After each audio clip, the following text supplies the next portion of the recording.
Leadership is what? The ability. Now, what type of ability? To persuade other people so that they can listen to what this person wants to tell them.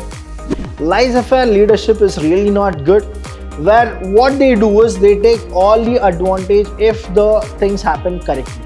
Now, motivation here, when we go, there are two types of motivation: positive motivation, negative motivation.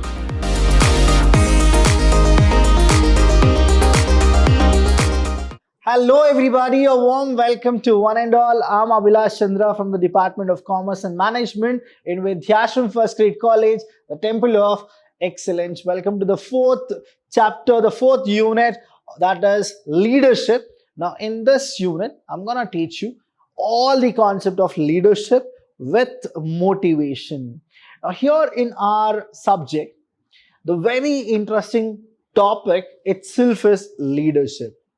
Now, in any of the management principles and application, without leadership, how will you make other people work?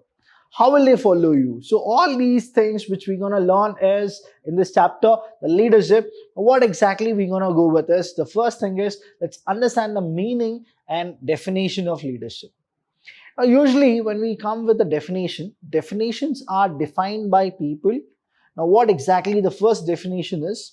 According to Keith Davis, leadership is the ability to persuade others. Now, what exactly he is trying to tell you is, what is the use of a person who is leading few other people and other people will not obey what he says? So, what's the use? So, leadership is what? The ability. Now, what type of ability? To persuade other people so that they can listen to what this person wants to tell them. And seek, and what exactly? To seek defined objectives enthusiastically. It is the human factor which binds a group together and motivate it towards goal. Now, whenever we need to ask somebody to get the things done, so management is what? Getting things done through others. The leadership is what?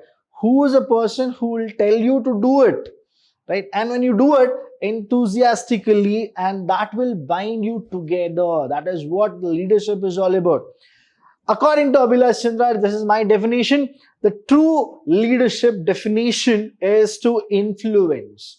How they will influence is inspire them, inspire and help others become their best selves, whatever it is. See, the scientific management, development of each and every individual to his or her greatest efficiency. A leader is a person who need to take that greatest efficiency by how? By becoming their best selves, binding as well as building their skills and achieving goals along the way. That is what the true sense of leadership is. Here, I always want my people to understand this.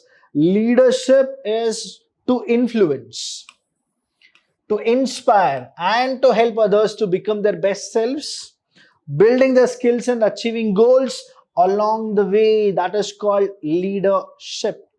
Now here, two definitions I have given you. You will definitely get a question called define leadership, or what is leadership, or give the meaning of leadership. You can go with the first definition or the second definition, whichever you feel like, you can actually go with it.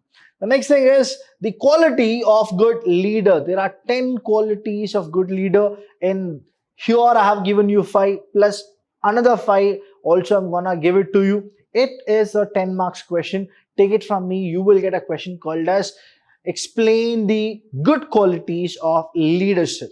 So qualities of good leader is, first is integrity. A person should have integrity, ability to delegate. He is a person who should tell who should do what and how that person need to do it. Now, communication should be good. Without a proper communication, whether it is verbal or non-verbal, not a matter. The only thing is a good communication should happen. Self-awareness. Before he tells anybody, he should himself know that what he is doing is right or wrong. The last thing in this particular thing is gratitude. Without gratitude, nobody can become a good leader. So a leader is not just a person who inspires. He also need to understand his team and he should be gratitude towards them. The sixth one is learning agility. Please don't get confused with ability and agility. Agility is different, ability is different. Learning agility he should have. He should always learn something new, and which is in fact give him more updation of any of the topics. Influence, he need to influence people, people need to follow him. Empathy, courage and respect. See, empathy, courage, respect. Now the more you have empathy towards your people, the more respect is what you will get. The more respect you have, you will know that your people are with you, the more courage you get. So that is why the last 8, 9, 10 is irrelevant, is what people feel. But I'm telling you, it is the real thing which a leader should have. That is empathy, courage and respect. So this is very, very important. Characteristics of leadership. Now characteristics of leadership can come for 5 marks question. Now whenever it comes for a 5 marks question, please understand, in the new NEP syllabus, we don't have anything for 5 marks. We have pattern, that is a part A is for 2 marks, part B is for 10 marks and part C is for 15 marks. So this question may or may not come in a 2-mark question, right? So the question, if it comes for 2 marks, is write any 2 characteristics of leadership. But already we have the meaning and definition of leadership. So very rare this question gonna come. But if this question gonna come, it is only for 2 marks, not for 10 marks or not for 15 marks. So the first here is, it is an interpersonal process in which manager is into influencing and guiding workers towards attainment of goal. It denotes a few qualities to be present in the person, which includes intelligence, maturity, personality. It is a group process. It involves 2 or more people interacting with each other. So leadership is always what? A group process. A leader is involved in shaping and molding. See, understand shaping and molding in the sense. We have something called transformational leader. Now I'll be teaching you about the types of leadership or the styles of leadership, the traits of leadership, where you will understand that there are few leaders who always go with involving shape and molding the behavior of the group towards accomplished organizational goal. And leadership is situation bound. There is no best style of leadership. It all depends upon tackling with the situations. Now, according to situation, we call it as contingency. According to situation, we are supposed to switch. Types of leadership, I told you that I'm going to teach you this. This question can also come tricky. That is, explain the types of leadership or explain the styles of leadership. Both are the same. This question will definitely come for 15 marks. So be alert when I'm teaching you what exactly these are. I'm going to give you some examples also. The first thing is autocratic leadership. Now, autocratic leadership, some of the people also misunderstand this with authoritarian. They also misunderstand this with dictatorship. They also misunderstand this with centralized. Now, here understand. Authoritarian or autocratic leader are the people who feel that they are the one who can tell each and every person that what they are supposed to do, because they feel like a dictator. But to be frank, in authoritarian or autocratic, what happens is the power lies in only one hand, and that person will tell whatever the other people need to do it, and the other people need to do whatever this one person says. That is what authoritarian leadership goes with. The demerit of authoritarian or autocratic leadership is that they will not take suggestions from anybody. They'll only dictate their terms. That is what happens in autocratic leadership. The second leadership here is laissez-faire leadership. This leadership, what happens is the employees and other staffs, what happens here is they will be mature. They know the things better, and they are the people who do less mistakes. So this type of a leader will enjoy their expertise. That is the employees' expertise, where employees work without any mistake, but the credit was taken by the leader. But if the leader feels that the employees are making mistake, the leader will not give them any instruction or any order. The reason here is he feels that anything given by the leader, the employees will not take it. So that is what the laissez-faire leadership will go with the mistake here. Now please understand, laissez-faire leadership is really not good, where what they do is they take all the advantage if the things happen correctly. And whatever the things which will not happen good, they're gonna blame it to the employee. So it's a blame game where laissez-faire leaders are there. There are so many people who are in the organization who practices without knowing, but still they practice laissez-faire leadership. Next is transformational leadership. Now this is the really good kind of a leader where they always want people to have more performance, high performance, standardized performance, quality work should happen. Now these are the leaders who will change the attributes as well as the attitude with the behavior characteristics of anybody. The reason is they always want people to develop. That is what the transformational leader does. Next one is transactional leader. Now transactional leader is a person who will get the work done from each and every person by giving reward or by giving punishment. So this is what transactional leader is all about. Next we have bureaucratic leader. Now bureaucratic leader are people who are very strict, rigid. The reason why they are rigid is they want everything to happen procedure wise. Now employees cannot do anything by their own creativity or innovation. They need to follow the bureaucratic leader, and bureaucratic leader will give them the procedures so that only procedures need to be followed. So that is the type of leadership called bureaucratic leadership. Next is charismatic leadership. Now these are the leaders who are full of encouragement, full of energy, full of enthusiasm, and they always want to have a very good space where people need to enjoy while doing the work. Next is participative leadership. Now they are like democratic leaders who want people to participate in the meetings, give decisions, give suggestions, give their opinion, those things. So that is where participative leadership is. Next is we have as directive leadership. Directive leadership are really good. Nowadays, many of the MNC companies are actually saying more directive leadership, who goes with the directions. They give the space to the people so that they will do the work properly. And any suggestions they want from the leader is always there to tell them what is good and what is bad and how they are supposed to do it. Next, we have supportive leadership. They always support each other, right?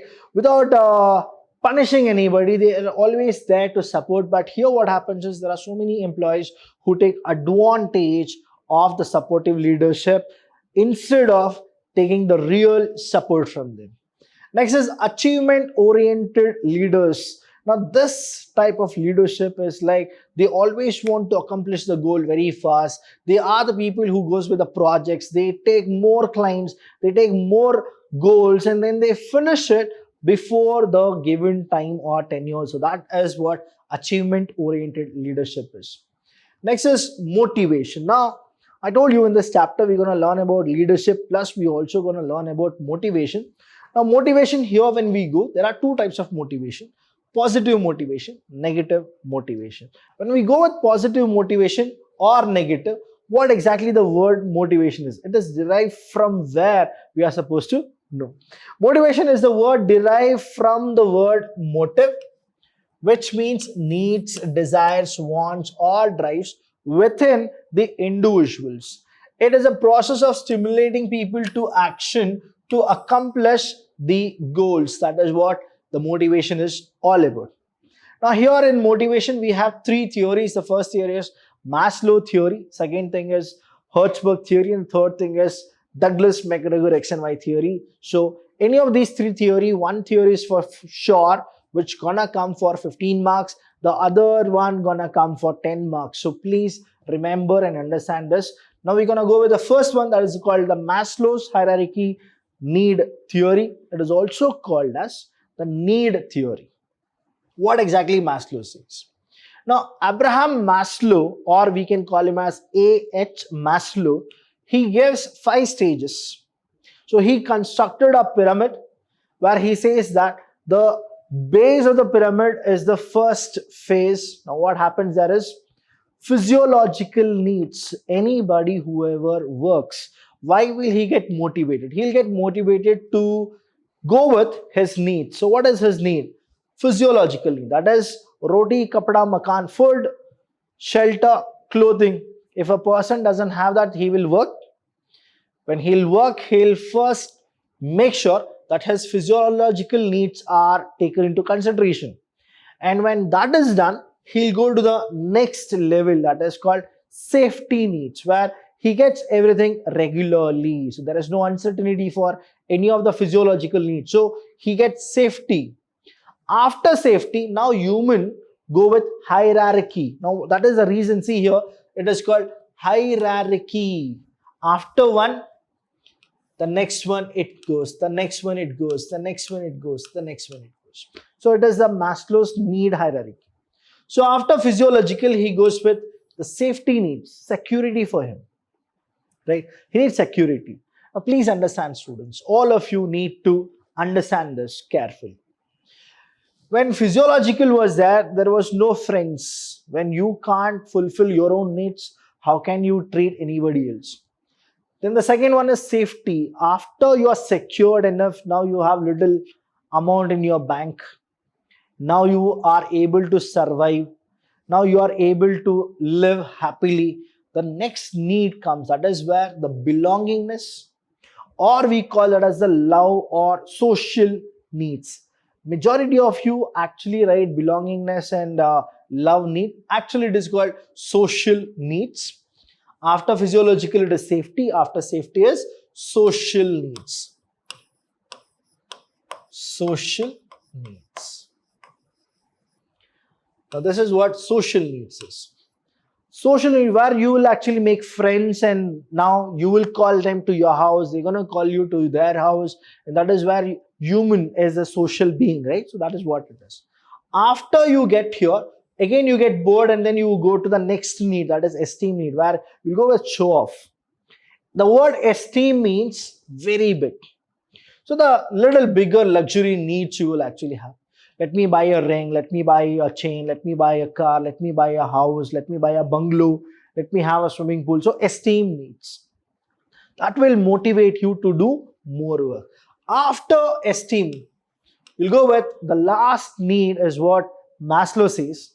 That is self-actualization. I'll repeat this word, self-actualization. Now, self-actualization are a need which every individual need to have.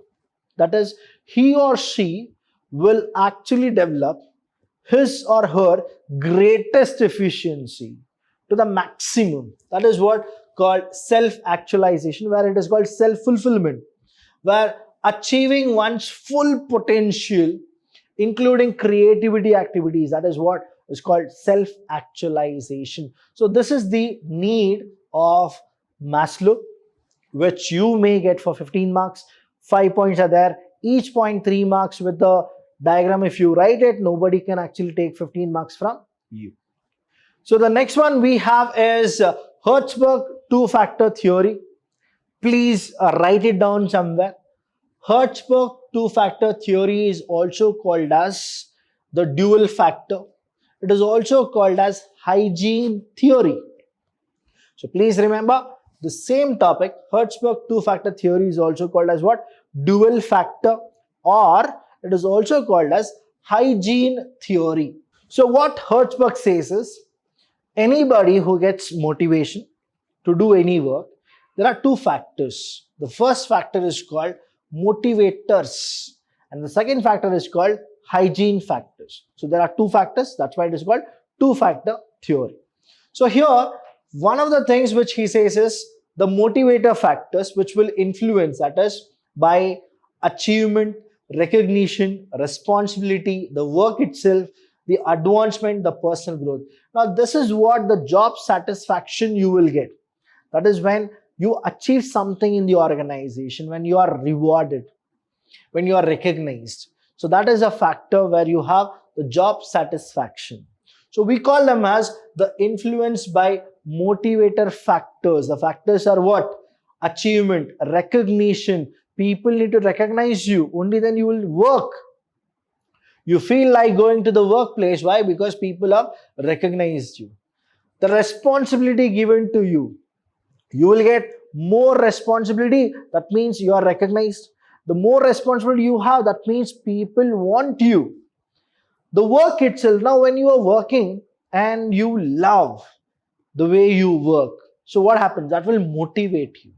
So all these things are called the job satisfaction, the job satisfiers. Advancement, you are getting money very, very frequently. Personal growth is happening. That is what the job satisfaction factors, that is motivator factors. In the next hand, we have something called job dissatisfaction. Why job dissatisfaction happens is because of the hygiene factors. Now, what are the hygiene factors? Is working conditions is pathetic. It's like horrible. You can't work anywhere in that kind of atmosphere. So that is dissatisfaction. Co-worker relationship. Now they are not proper. They always want to taunt you. They always want to pull you down. Policies and rules. The rules will make you irritated, right? They are only to make you apprehensive to work. Supervisor quality. Now your boss, whoever is there, the supervisors, they don't know anything, but you know better than them. So you feel that why is that they are there, right? And base wage and salary. See, salary will always be a factor. If it is really good, it will be a motivator factors. But what Hertzberg says is, salary can give you dissatisfaction if you start comparing. That's why many of the organizations, they don't want each and every person to know about the other person's salary, because that will give him a dissatisfaction factor. So these are the dual factors. So there are two. One is motivators, another is hygiene. Motivators will influence a person to work. Hygiene will influence a person not to get satisfied. So dissatisfaction is more in that. And the last theory is called theory X and theory Y. This has come many a times in the question paper. So humble request from my side to you is, do not leave this topic. Douglas McGregor, a person who influenced a theory. Even now people use this theory called theory X and theory Y. So how to remember this is theory X. If you go, that's like a manager who is really bad and he gets the work done. And theory Y, it is called yes. The manager is really good and he gets the work done. So how these people gonna go with it? So theory X, what happens is, the assumption is that the manager feels that the employees don't want to work. They don't have creativity. They don't have innovation. They don't have brain, is what he feels. And only when he tells people to work, they'll work, is what his assumptions are. And he feels that they are lazy and they want to avoid work. So theory X says the assumption that employees dislike work, are lazy, dislike responsibility, and must be coerced to perform. That is what X theory is. In the Y theory, the manager assumptions are that the employees like to work, are creative, seek responsibility, and can exercise self-direction. So here what happens is, in the X theory, the manager feels he works more. In the Y theory, the manager feels that the workers work more. So always it should be the Y theory but not the X theory. But I'm also telling you, many a places Y theory have failed because the other employees have taken undue advantage of the manager by postponing the work, by delaying the work. But whereas the X theory, they cannot do it because the manager gonna punish them. He will cut their salary, he will demote them, or he will give lot of other punishments, lot of other suffocation things. So what happens is, whatever the manager does, the employees will get the work done on a right time. So this is where the X theory will actually get 1 point, but whereas to get a very good outcome in the long run, Y theory is always helpful. Any doubt regarding this lesson, please do call us. We are always there to help you. Thank you so much. I'll see you when I see you.